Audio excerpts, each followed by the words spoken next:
वह पिताहू को कोई भी काम कह दे घर में करने के लिए तो माथा में दर्द, हरदम माथा में दर्द।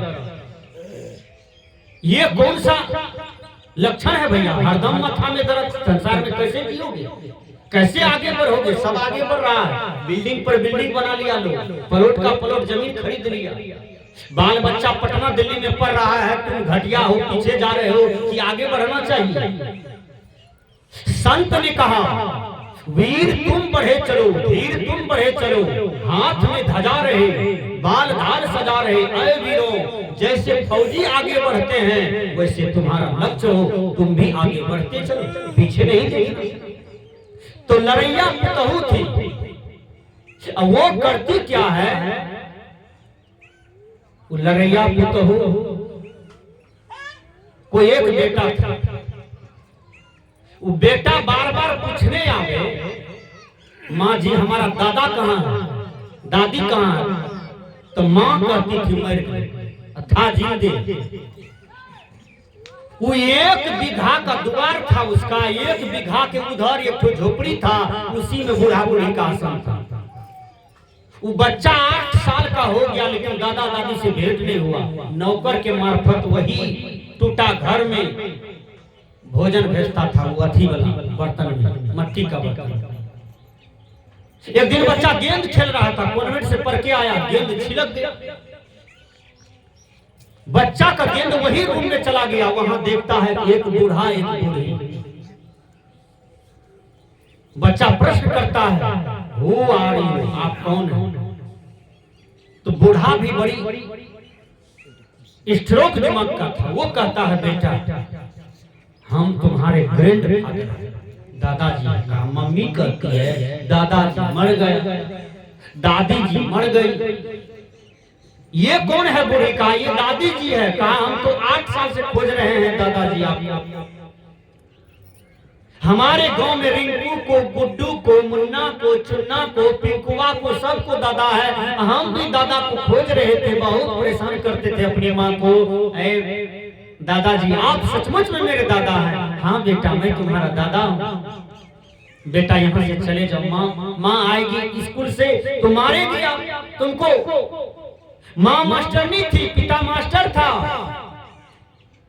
मास्टरनी को सास ससुर के लिए हरदम माथा में दर्द। देखिए कितना ज्ञान की कमी होता है लोगों में। लोग से लोग जुड़े तो प्रेम देना चाहिए, बैर नहीं, नफरत नहीं। प्रेम का जीवन जी के मरिएगा तो बगलाहा के चौक पर आपका स्मारक बन जाएगा, लोग नमन करेंगे, आपको याद करेंगे। लोगों को दिल तोड़ के जाइएगा, मरिएगा, दुख दीजिएगा, टेंशन देके जाइएगा, फुटाइएगा, नाश करके जाइएगा तो जिंदा जी तो लोग आत्मा से गाली देंगे ही। मरने के बाद कहीं 10 आदमी थूक फेंक दिया तो आपको कई जन्म तक उद्धार नहीं होगा, भुआ पिल्लू जोग में जाना पड़ेगा। वो उसका श्राप लगा है आत्मा का आपके ऊपर। आपने जो सताया है लोगों को, आपने जो दुख दिया है लोगों को, ये कर्म उलट के पड़ता है। कबीर साहब ने कहा सांचे श्राप न लागे, सांचे काल न खाए, साच ही सच्चा जो चले ताको कहा नशा। यदि सत्य पर है कोई श्राप दे रहा है तो नहीं लगेगा। यदि आप झूठ में हैं, गलत डगर में हैं, झुटाई काम करते हैं, रात दिन दांव पेच करते हैं, उठाते हैं, बिगाड़ते हैं, बनाते हैं, सुधारते हैं, लट्ठू लठबल करवाते हैं, विनाश के कगार पर समाज को ले जाके छोड़ते हैं, तो फिर कर्मदंड जब उल्टेगा तो फिर आपके आंख से आंसू पोंछने वाला कोई नहीं होगा। विचार कीजिए। तो वो बच्चा दौड़ करके आया, ऊपर से ट्रंक खोला, ट्रंक खोल करके धोती ले गया, साया साड़ी ले गया। दादी को पहले स्नान कराया, वो कपड़ा महके, कोई स्नान कराने वाला नहीं था। बेडशीट ले गया, सब चीज लड़का 2 घंटा के अंदर में चेंज कर दिया। जैसे दादा दादी मिला, बच्चा संस्कारी था, दादा दादी का भूखा था, तुरंत चेंज कर दिया। 2 घंटा के अंदर में दादा दादी को स्नान करा करके कुर्सी दे दिया, धूप में बैठा दिया। माँ आती है स्कूटनी से पढ़ा करके विद्यालय से, देखा लड़का को, दादा दादा पकड़ लिया हाथ, कहा चलो 2 मंजिला पर, आज तुमको पीटते हैं। काहे गया तुम मेरे दुश्मन के पास? देखिए, जिस पुत्र को पैदा किया है, जो पुत्र को पैदा करके मास्टर बना करके मांग में सिंदूर भरा दिया, ऐ पुतहु, ऐ बहुरानी, विचार करो, वही बूढ़ी माँ का बेटा तुम्हारे पति की मांग, तुम्हारे मांग को सजाया है, जो इतना बढ़िया 70,000 का नाक में लटकन पहनती हो, कान में बाली पहनती हो, यहाँ नाक से लेकर के यहाँ तक सिंदूर घसती हो, वही बूढ़ी का बेटा है। विचार तो करना चाहिए। आज उनसे नफरत करते हो, लात मारते हो। अब तुम जिस बेटा को पैदा किए हो, क्या वो तुमको चुमा लेगा?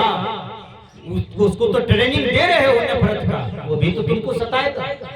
इसलिए ईसा मसीह ने कहा है, दुनिया के लोगों, मत सताओ, सताए जाओगे, मत मारो, मारे जाओगे, मत रुलाओ, रुलाए जाओगे, ये कर्मदंड आप पर उलटेगा। वो लड़का कहता है, माँ जी हमको कहाँ ले जा रहा है? कहा 2 मंजिला पर बंद करेंगे। कहा बंद करोगे तो फिर तुमको बेटा देखने को नहीं मिलेगा, ये मर जाएगा, आत्महत्या करेगा। देख लो, तुम करो, हमको दादा दादी चाहिए, मिल गया। तुम सेवा करो न करो, हम सेवा करेंगे दादा दादी का। देखिए, वो लड़का संकल्पित हो गया। फिर दूसरा दिन हुआ, मास्टर नहीं स्कूल चले गए, लड़का नहीं गया।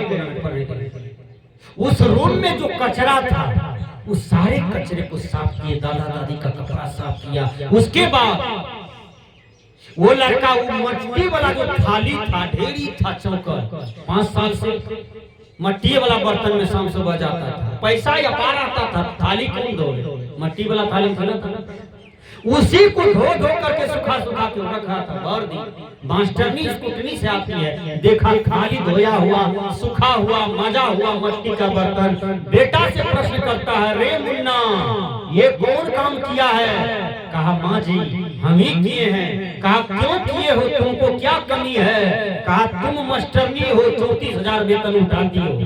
मेरे पापा जी पुराने मास्टर हैं, उसको 85,000 वेतन है। कहीं हम पढ़े लिखे, हमको नौकरी नहीं हो। अब तब बोलो क्या होगा उस समय हैं? क्या होगा? इसलिए हम इस बर्तन को धो के रख रहे हैं कि उस बुढ़ारी में यही बर्तन में तुमको भी खिलाएंगे माँ जी। देखिए, मास्टरनी दंग हो गई सुनकर। मास्टरनी कहती है, रे वंश के कुल्हाड़ी, यही कुल्हाड़ी तुम हम पर प्रयोग करो।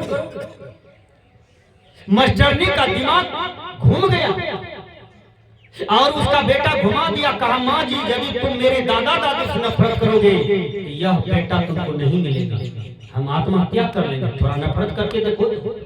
अब दोनों पति पत्नी बेटा की डर के मारे अब दोनों चेंज हो गया, दोनों मिलकर के सेवा करने लगे, तीनों मिलकर के सेवा करने लगे। इसलिए शास्त्रकार ने कहा आप सुधरिए तो दुनिया सुधरेगा। बोलिए सद्गुरुदेव। एक बच्चा सुधर गया तो माँ बाप को सुधार दिया, घर परिवार को सुधार दिया, समाज स्थिति को सुधार दिया। इसलिए सज्जनों, सत्संग एक परिवर्तन प्रवर्तक स्थल है। बदलिए, ये मत कहिए कि हमको फुर्सत न है। आदमी क्या कहता है, कहने बाबा जी ये तेजते रहे, बाबा जी तबाजी, सत्संगी, भक्तसंगी। बाबाजियों कहेगा, तबाजियों कहेगा, सत्संगी कहेगा, भक्तसंगी कहेगा। ये सब भाषा है लोगों के अंदर। बाबाजी कहे छो, तबाजी कथी कहे छो? तबाजी मतलब की है? कटा विचारो करो। अरे बोली एहन बोलो कि आदमी के धड़के न, एहन बढ़िया बोलो कि ओकरो कटा अच्छा जाए। सत्संगी कहे छो, भक्तसंगी कथी कहे छो? ई सब फतिंगा बैठल छे बंदा। विचार कीजिएगा, भक्तसंगी का मतलब क्या होता है? बोलने की कला होनी चाहिए। कबीर साहब ने कहा, बोलना कासो बोलिए भाई, बोलिए। द्रौपदी को बोलने के लिए नहीं आया, इसलिए द्रौपदी का चीर खींचा गया, द्रौपदी को सताया गया। दुर्योधन को कह बैठा, अंधा का बेटा अंधा। अब बोलने के लिए किसको आया? भगवान बुद्ध को। केवल 2 मिनट का सत्संग करते हैं उंगली माल के बीच में। क्या उन्होंने कहा, आए बाबा जी ठहरिए। कहा मैं तो ठहर गया, तू कब ठहरेगा? उंगली माल समझ गया कि आज तक नयन में नयन मिला करके हमसे कोई बात नहीं किया था। यदि ये कोई आदमी कर रहा है इसका मतलब जरूर ये हमसे आ गया। फिर कहते ठहरिए, कहा मैं तो ठहर गया, तू कब ठहरेगा? कहा आपको डर नहीं लगता है, तलवारें मार देंगे। कहा चला के देखो। बिल्कुल प्रतिभा का धनी था। जैसे तलवार उठाया कि काम नहीं किया, तलवार छिटक के हाथ से गिर गया। अंगुली मार सोचते हैं इतना बेजोर महात्मा, इसको हम हत्या कर दें। तलवार काम नहीं किया, गिर गया। कहा महात्मा आपको डर क्यों नहीं लगता है? कहा डर तो पहले ही मर चुका है, जब बाबाजी बने तब ये डर समाप्त हुआ। कहा आपको काटेंगे, अभी अस्थिर से काटेंगे। कहा काट दो, लेकिन आप ये बताइए मैं तो ठहर गया, तू कब ठहरेगा? इसका मतलब क्या होता है? कहा ये सत्संग की वाणी है, इस पर अमल करो। कहा कैसे? कहा तुम जो दिन रात लूटते हो, हत्या करते हो, चोरी करते हो, बलात्कार करते हो जंगल में बैठ करके। हमारी बहन प्रियंका रेड्डी मवेशी डॉक्टरनी थी हैदराबाद, इस कुटनी को रख दिया टोल प्लाजा पर। 4 विकृति दिमाग वाले लड़के ने कहा ये लड़की 9 बजे रात में आएगी, इस कुटनी से हवा निकालो, इसको बलात्कार करेंगे, अब बलात्कार करके मार देंगे। वो चारों लड़का उस पर नजर रखा दिया। 9 बजे रात में लड़की आई और वहां से 8 किलोमीटर घर था। इस कुटनी में हवा नहीं, वही चारों लड़का आया। कहा वहां दुकान है, चलिए आपका हेल्प करने आया है। ले गया, थोड़ा सा फांक हुआ, मोबाइल छीना, जंगल में खींच करके ले गया। जबरदस्ती 3 बोतल मुंह में शराब ढुका दिया प्रियंका जी को और बलात्कार करके चारों लड़का कंठ चाप करके मार दिया। जिंदे पेट्रोल छींट करके आग लगा करके उसे छोड़ दिया। ऐसे पुत्र को पैदा करने वाले वह माँ का कोख कभी सफल नहीं होगा, वह खानदान गिना जाएगा।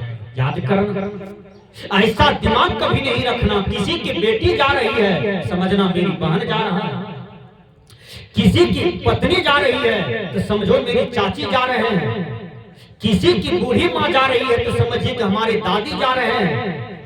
जो जिस रैंक में है, यह संयमशीलता जिंदगी हो आपके जीवन में। यह इंद्रियां लंपटी न बने, इंद्रियों को जीते, मन को जीते, गलत चिंतन को जीते, गलत वासना को जीते। यही तो साधु का पहचान है, यही तो मर्द होने की पहचान है। तो मैंने कहा कि सत्संग एक परिवर्तन प्रवर्तक स्थल है। तो लड़के लोग कहते हैं उम्र मेरा नहीं है सत्संग सुनने का। देखिए कितना अपाहिज वाला बात है। लड़की लोग भी कहती है हमारा उम्र नहीं है। तब उम्र क्या है? मोबाइल में गंदा गंदा पिक्चर निकालो और डाउनलोड करो, हर देखो, दिमाग गंदा। विचार कीजिए, एक बार मैं रास्ते से जा रहा था, बच्चा झंझट हुआ, एक बच्चा मारा, ढाई उसको गिरा दिया और बच्चा जमीन पर लेट करके रो रहा था। वो टांग टांग फेंके, हम पहुंच गए, हमने कहा उठो, धुरा उड़ा झाड़ दी। अब जैसे हम गाड़ी स्टार्ट किए हैं तो बच्चा कहता है खसकाई लियो खटिया हो जाना। हमको ये भाला देने रो गलत था।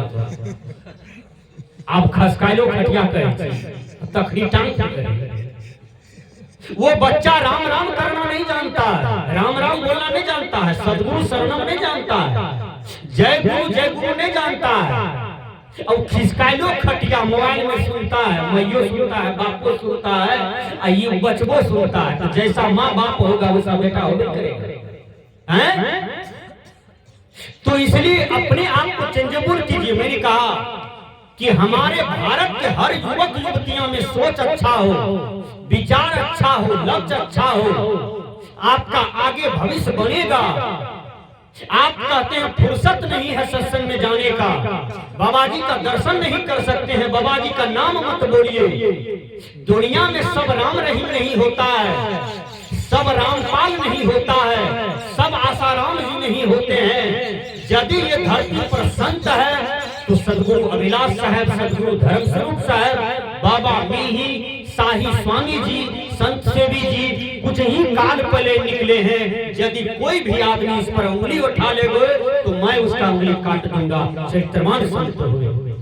तो संतों में जो चरित्रवान हुए हैं उसके राहों का अनुसरण कीजिए। जो गलत संत है उनकी संगति का त्याग कीजिए। जो अच्छे संत हैं मतलब मन न रंगाए, रंगाए जोगी कपड़ा, दाढ़ी बढ़ाए के जोगी मन को बनाए बकरा। है जोगी केवल दाढ़ी को बढ़ाए हो और मन को बकरा बनाए हो, इंद्रियों को बकरा बनाए हो। साधु बनिए तो सच्चा साधु, महात्मा बनिए तो सच्चा महात्मा, गुरु बनिए तो अच्छा गुरु, कबीर साहब जैसा, बाबा मीही जैसा, दादू साहब जैसा, पलटू साहब जैसा, ऐसा गुरु बने अपने जीवन में। एक महिला थी, वह जहां सत्संग होता था वह चली जाती थी। बोलिए श्री सद्गुरु महाराज की जय। वो थी देव वाली, सदगुरु देव की जय। लेकिन अच्छा गुरु की चेला था। तो हो रहा है महाराज वाला, तो कहती है अपनी बेटी से गे मुन्नी करके की करके बाबा हम नहीं खो जाए सत्संग करके हे गे तोरा सबसे प्रिय सत्संगे छोड़ के नहीं बेटी एना नहीं बोलिए तो ही क्या लिए सब काम हमरा जाय दे सत्संग में। अब वो महाराज वाले पंडाल में जाके बैठती है, आरती हुई तब वहां से प्रसाद लेके आती है और पति के पलंग पर जाती है। हे मुनवा के बाप जाने छो बाबा आए इतनी बढ़िया बात कहलक से पंडाल तू किया न सुधरे छो कथी गजा किए छे, बड़ी समझावे अपने पति। तो वो महिला बगल में एक पड़ोसनी थी, उसको कहती थे हे बही हम सत्संग करे छे तहू किया न करे छे। धर्मस्वरूप बाबा ने कहा आज के दिन भेला सुदीन चलो सत्संग सुने ले। कहीं सत्संग होता है तो हे सखी हे बहना चलो सत्संग सुनने के लिए दिव्य पुरुष आए और उनके विचार को सुनेंगे, अपने जीवन को ऊपर उठाएंगे। तो वो परसनी कहती थी हमरा मकई तमाना छे, मकई में खाद देना छे। अच्छा या मकई बेच के परसैया पर सुतबे तो हमें सुतबे बाबा जी तो हमरा देते मकई। यानी हमको फुर्सत नहीं है, हम सत्संग में नहीं जाएंगे। ध्यान दीजिए, हमको फुर्सत नहीं है, हम सत्संग में नहीं जाएंगे। और वो जब सत्संग में जाए महिला तो बार बार उसको टोचर कर दे हे बही चलो ना बाबा आए छे सदगुरु देव की जय, बाबा आए छे देव वाला कल के जान हम नहीं जेबे, हमरा फुर्सत नहीं छे, हम गाय दूध खेबे खीर बनेबे। हैं कभी सत्संग में नहीं गई। अचानक बेचारी डेट कर गई, ठंडी में ऐसा लकवा मारी के के बेर में मुंह का निरार दिया। रानीगंज जेते जेते मर गई। लाश आया घूम करके द्वार पर, सभी रोड़ी धोने लगे, मां डेट कर गई। चारों तरफ से लोग देखने को निकले आया, फगडोलिया बना, 4 आदमी से कन्हा पर उठाया, पीछे से कीर्तनिया भजनिया बेटा लिया हाथ में, सब चीज जा रहा है। कीर्तनिया बोलता है राम नाम सत्य है, पीछे से लोग बोलता है सबका यही गंत है। कीर्तनिया कहता है राम नाम सत्य है, पीछे से लोग कहते हैं सबका यही गंत है। अब वो सत्संगी कहती है आए हमार बहन का फुर्सत है, आए हमार बहन का फुर्सत है, आए हमार बहन का फुर्सत है, आए हमार बहन का फुर्सत है। लोग कहते थे राम नाम सत्य है, और वो सत्संगी कहती थी आए हमार बहन का फुर्सत है। देखिए मतलब मर गई तो फुर्सत मिल गया, अब सत्संग करो, देखो कितना बढ़िया फुर्सत मिला है। तो कहने का भाव है रावण गिर जाता है, ढोरी में बाण लगा, भगवान राम भेजते हैं लक्ष्मण जाके कुछ शिक्षा लो। लक्ष्मण गए, कहा ए रावण कुछ शिक्षा दो। रावण ने कहा तुम्हारा आने का सिस्टम गड़बड़ है, नहीं कुछ बोले। भगवान राम के पास दौड़ करके गए, लक्ष्मण कहा काहे भेज देते हैं जहां था। वो पपिया हुआ के पास गए, वो कुछ नहीं बोला। कहा लक्ष्मण तुम्हारे अंदर में अहंकार है। देखिए जिस आदमी को अहंकार होगा ना तो आपको नहीं टोकेगा। देखिए अहंकारी आदमी का कुछ चाल चलन अलग होता है, वो अपने आप को सबसे बड़ा मानता है, उसके अंदर में विनम्रता नहीं होता है, लघुता नहीं होता, वो झुकना नहीं जानता है। धान खेत चले जाइए, जो खखड़ी होता है वो कैसा होता है बोलिए तो आप लोग, सीधा खड़ा रहता है। और जिसमें चावल भरा रहता है वो झुका रहता है। तो आप लोग अहंकारी हैं कि विनम्रशील पुरुष हैं, तो अपने अपने निहार लीजिए हम कहां तक है, क्या है। रिजल्ट तो आपके सामने में है। इसलिए अहंकार यदि है किसी भी प्रकार का, अपना सूरत का अहंकार, टका का अहंकार, जमीन का अहंकार, लाठी का अहंकार, बल का अहंकार, देह का अहंकार, इस सारे अहंकार थोथा है, मिथ्या है, बेकार है। ये सब मत कीजिए। ये सब करने वाला सब हार हार के दुनिया से गए। तो लक्ष्मण को फिर भेजते हैं भगवान राम, कहा जाओ, गए, कहा जाओ रावण को पहले प्रणाम करना। रावण को प्रणाम किया। तब रावण कहता है, हे लक्ष्मण, बाप के आगे बेटा मर जाता है, पानी की नदी बहती है, मैं दूध की नदी बहता, बाप के आगे बेटा मरता है, ये काम हम होने के लिए नहीं देते। और कहा आसमान में सीढ़ी लगवाते, ये 3 काम के वैज्ञानिक हम हैं। वैज्ञानिक रावण वैज्ञानिक था, उतना बड़ा वैज्ञानिक आज तक इस धरती पर जन्म नहीं लिया है। देखिए विज्ञान तो चंद्रमा तक गया है, लेकिन सूरज में गया है, चंद्रमा में गया है, आकाश में गया है, नहीं गया है। मैं तो साइंस पढ़ता हूँ, मैं तो अब तक ग्रंथ पढ़ता हूँ, व्याख्यान, बड़े बड़े महापुरुषों का ग्रंथ आप लोग भी पढ़िए, तब ने ज्ञान होगा। तो रावण कहा आसमान में हम सीढ़ी लगाते। लक्ष्मण ने कहा ये 3 काम क्यों नहीं कर लिया, अब तो मरने वाले हैं। कहा हाँ सोच रहे थे, कल करेंगे, परसों करेंगे, तरसों करेंगे, कल करेंगे, परसों करेंगे, तरसों करेंगे। हे लक्ष्मण, मैं तुमको एक सत्संग का उपदेश देता हूँ। कहा क्या? कहा सुबह शीघ्रम, अच्छे काम में विलंब नहीं करना। अच्छा काम मन में आ जाए तो जाकर के गुरु महाराज से कंठी लेना, दीक्षा लेना, भजन वेद लेना, बढ़िया काम करना, सत्संग करवाना, बढ़िया बढ़िया काम में हाथ बटाना समाज में। यही नहीं कि 4 छौड़ा के कपड़ा पहना दिए, लड़की वाला नचा रहे हैं, अब पूरे समाज के दिमाग को भंगठा दिए। बुढ़ो सब अलता लगा कर आगे बैठल रहे, वो नाच देख रहे। विचार कीजिएगा, तनिक अपनी सभ्यता को भी तो समझिए। बूढ़ा आदमी ताश खेलते रहते हैं, भर दिन खेलते हैं, आपसे क्या प्रेरणा लेगा युवक लोग? जो बच्चा जन्मे है तो क्या प्रेरणा लेगा? लड़का बनाने में आप दिन भर ताश खेलते हैं, सेठ बनने की फिक्र में, वो लड़का करने होता है। पर ये दिन बीत गई, भोजन करने नहीं गए, टका हार गए, ये सब क्या परीक्षा है समाज में? इंग्लिश के विद्वान ने कहा, we are adopting some modern art and earn too much more media. आप अच्छे विचारों के प्रचार प्रसार का मीडिया बने, आप करें अच्छे विचारों का, अच्छा सेवाओं का, अच्छा आधारों का।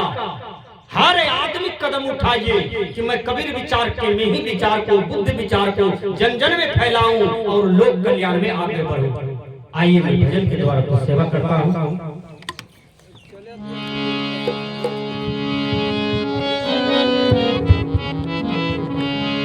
Thank you.